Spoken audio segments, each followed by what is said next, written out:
Sir, आपका विकास का मुद्दा क्या है? भभुआ विधानसभा में विकास के दृष्टिकोण से काफ़ी पिछड़ा हुआ यह विधानसभा है जी लगातार 20 साल हो गए नीतीश कुमार जी को मुख्यमंत्री रहे। जी कागज में खूब दावा करते हैं कि बिहार को हम विकास के पैमाने पर सुदृढ़ कर दिए। जी ये भभुआ विधानसभा का भीतरी वन पंचायत जी जी का जो इलाका आप अपनी आंखों से देख रहे हैं, आज भी सिंचाई की समस्या से जूझ रहा है। बिजली का जो स्थिति है जी इस इलाके में, कभी आता है कभी बिजली जाता है, बिजली आता भी है तो लो वोल्टेज की समस्या इस इलाके में बनी रहती है। और टावर का तो भयंकर अभाव है। जो हमारे छात्र छात्राएं पढ़ने वाले बच्चे हैं, जी आजकल सबको पता है कि नेट के माध्यम से बच्चों की पढ़ाई हो रही है।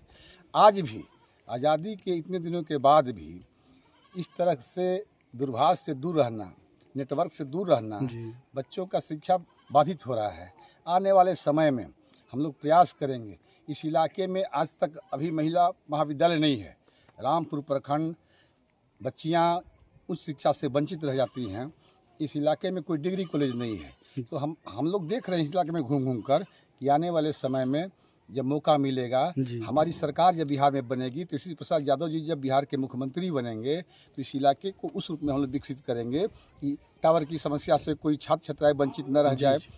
उस शिक्षा पाने के लिए हमारी बच्चियों को सुदूर दूसरे जगह भभुआ, बनारस, पटना जाने की आवश्यकता न पड़े, उस शिक्षा यहीं ग्रहण करें। तो ये सब सारे सेक्टर में हर खेत तक पानी पहुंच जाए, हर घर को पर्याप्त बिजली मिले, इस सेक्टर में हम लोग काम करने का प्रयास करेंगे। जी बहुत स्वास्थ्य सेवाएं भी हम देख रहे हैं इस इलाके में कहीं सर, स्वास्थ्य युवाओं के बारे में क्या सोचा है अगर आपका युवाओं का सरकार तो बन विजन जाए? तेजस्वी प्रसाद जी के पास इतना बड़ा विजन है युवाओं का। जी आपने देखा होगा कि 17 महीना के कार्यकाल में जब नीतीश कुमार जी और तेजस्वी जी की गठबंधन की सरकार बनी बिहार में 17 महीना की मात्र, तो सारथी था राष्ट्रीय जनता दल का, माननीय लालू प्रसाद जी का, माननीय तेजस्वी प्रसाद जी का सारथी था कि हम समर्थन उसी आधार पर देंगे।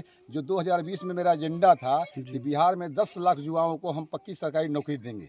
अगर ये शर्त आपको मंजूर है तो आपको हम समर्थन देंगे। नीतीश कुमार जी ने शर्त माना और 17 महीने में आपने देखा होगा कि जो मुख्यमंत्री कहते थे 2020 में कि तेजस्वी जी पैसा कहाँ से लाएगा, अपने बाप के घर से लाएगा नौकरी देने के लिए, वही तेजस्वी जी उसी मुख्यमंत्री जी के हाथों पटना के गांधी मैदान में नियुक्ति पर बंटवाने का काम किया।